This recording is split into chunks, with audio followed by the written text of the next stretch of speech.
In the spring of 1929, John Pedersen stood at a bench at the Springfield Armory and field-stripped his rifle in 45 seconds flat. He had done it so many times that his hands moved through the sequence without his eyes needing to follow them. The rifle came apart into its major groups, lay on the bench in the order he had placed them, and went back together in less than a minute. He set it on the bench, worked the action once, and looked at the man across from him the way a craftsman looks at someone who has just questioned whether the joint will hold. The rifle worked. Peterson already knew it worked. The question was whether the United States Army was going to be able to hear what the trials were telling it. It was not fully. Not until the evidence had been paid for in blood across 3 separate wars, and the men who collected the payment had no idea whose work they were finally vindicating. This is the story of the Peterson rifle, a semi-automatic infantry weapon that entered the most consequential small arms trial the United States Army conducted in the 20th century, with genuine advantages over its competition and real mechanical liabilities that its competition did not share. A rifle chambered in a cartridge that the Army's own evaluators judged superior to the round the Army ultimately chose to keep. And a rifle whose elimination from that competition, when it finally came, was the product of both legitimate engineering concerns and an institutional decision that foreclosed any path to correcting them. The ideas inside the Peterson rifle took 60 years to become standard American infantry doctrine. By then, the man who built them had been dead for a generation. John Douglas Peterson was, by the assessment of John Moses Browning himself, the greatest gun designer in the world. That is not a compliment Browning distributed carelessly. Peterson had earned it. He had joined Remington Arms in the early 1900s and spent the following 2 decades producing a body of work that ranged from the Remington Model 51 pistol, a design so mechanically elegant that engineers still study the delayed blowback system he developed for it, to the Peterson device of World War I, an invention that could convert an M1903 Springfield bolt action into a semi-automatic pistol-caliber firearm in roughly 30 seconds. General John Pershing had ordered the Peterson device manufactured in the hundreds of thousands for the planned 1919 offensive on the Western Front, an assault intended to break the German lines with massed semi-automatic fire from infantry who had previously been limited to the bolt's rate. The armistice came in November of 1918, before the offensive was ever launched. The devices already in production were classified and then ordered destroyed. Peterson absorbed the cancellation and went back to his bench the way he always went back to his bench, with the next problem already forming. By the mid-1920s, he had produced what he considered his best work. The toggle-lock semi-automatic rifle he developed in that period was chambered in a cartridge of his own design, designated the .276 Peterson. The cartridge was smaller and lighter than the .30-06 Springfield that American infantry had carried since 1906. A soldier could carry significantly more ammunition for the same carried weight, which meant either more sustained fire capability or a lighter load, and either outcome had real value in the field. The recoil impulse was lower, which meant faster recovery between aimed shots for a soldier who had not spent years behind a rifle on a target range. The ballistics at the ranges where infantry combat actually occurred, which the Army's own analysis of World War I engagements concluded was almost always inside 300 yards, were adequate in every meaningful respect. Peterson had looked at what the rifle was actually being asked to do in sustained combat and built a system around those requirements. He had not designed around tradition or the political difficulty of telling the Army that the cartridge it had standardized for 2 decades was not the right answer for the weapon the infantry needed next. The Army's semi-automatic rifle trials began formally in the late 1920s at Springfield Armory and continued at Aberdeen Proving Ground and Fort Benning into the early 1930s. The infantry board at Fort Benning was the primary evaluating body.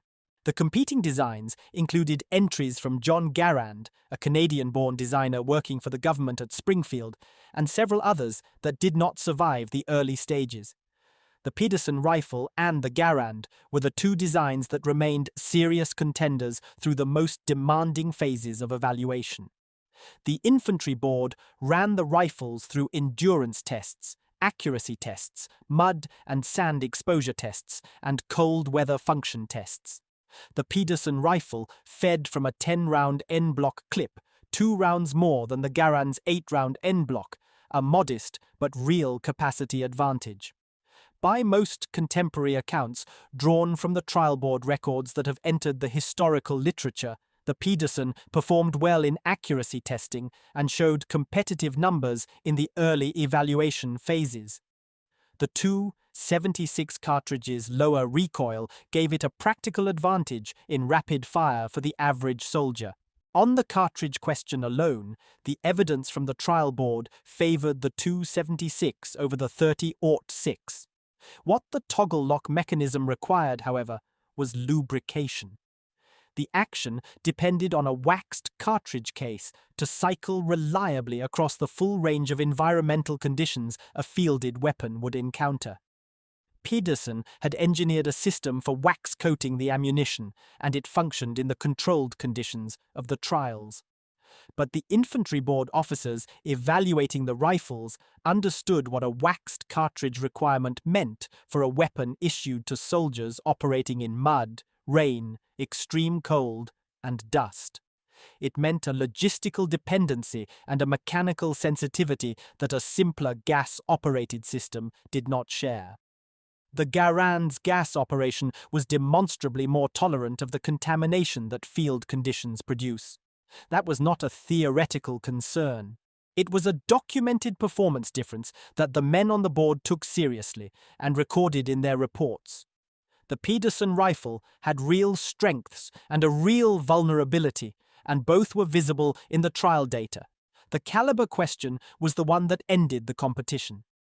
The trial board's assessment, by the weight of what has entered the historical record, favored the 2.76 Peterson cartridge on ballistic grounds for the infantry mission. Adopting a new service cartridge would require significant industrial retooling and would create a transitional period during which existing 30-06 stocks would be incompatible with the new rifle. Those were real costs, and they were felt more acutely in 1932 because the Depression had cut the military budget to the bone. In that context, in 1932, General Douglas MacArthur, serving as Army Chief of Staff, directed that any adopted semi-automatic rifle would be chambered in 30-06 Springfield. The technical recommendation from the evaluation process was set aside. The reasons behind that decision are not reducible to a single explanation the historical record supports cleanly. MacArthur's mandate reflected the supply chain logic of an army that could not afford to write off its existing ammunition stockpile, the budget reality of the Depression, and an institutional weight that had been accumulating against the 2.76 since before the trials concluded. Some historians have argued that the toggle lock's lubrication requirement would eventually have produced catastrophic field failures that the trials had not fully exposed, and that argument is not without merit. What is also true is that the decision foreclosed any possibility of addressing the Peterson's mechanical vulnerability by continued development. The toggle lock mechanism could not be reliably adapted to the higher pressure and larger case of the 30-06.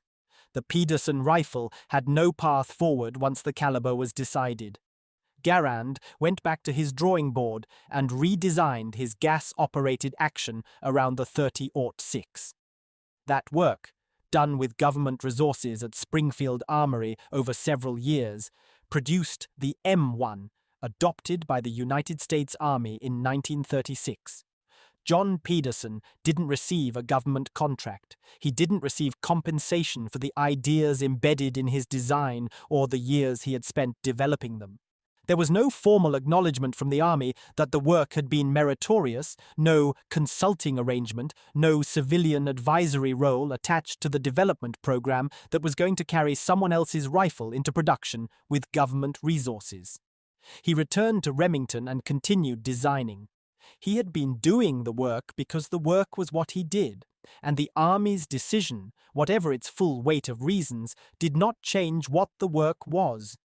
He kept at it until he died in 1951, the year the Korean War had put American infantry back on ridgelines and frozen hills with the same M1 Garand that had been adopted 15 years before, still feeding from an 8-round N-block clip, still operating on a cartridge heavier than the man who had designed the .276 Peterson had thought was necessary for what a rifle was being asked to do in the kind of war the army kept finding itself fighting.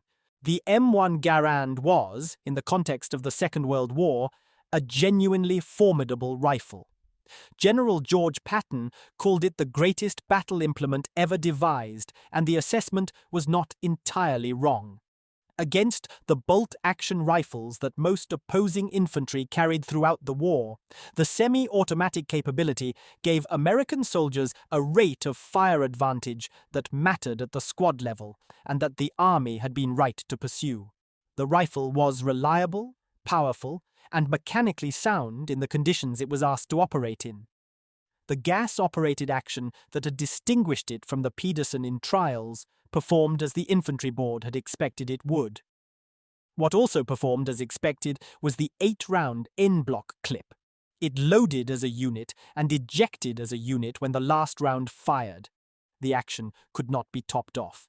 A soldier who had expended 5 rounds and needed to push through a door or cross an exposed lane before the clip ran out had to choose between burning through his remaining ammunition to clear the action or entering the problem with a partially depleted weapon he could not easily replenish.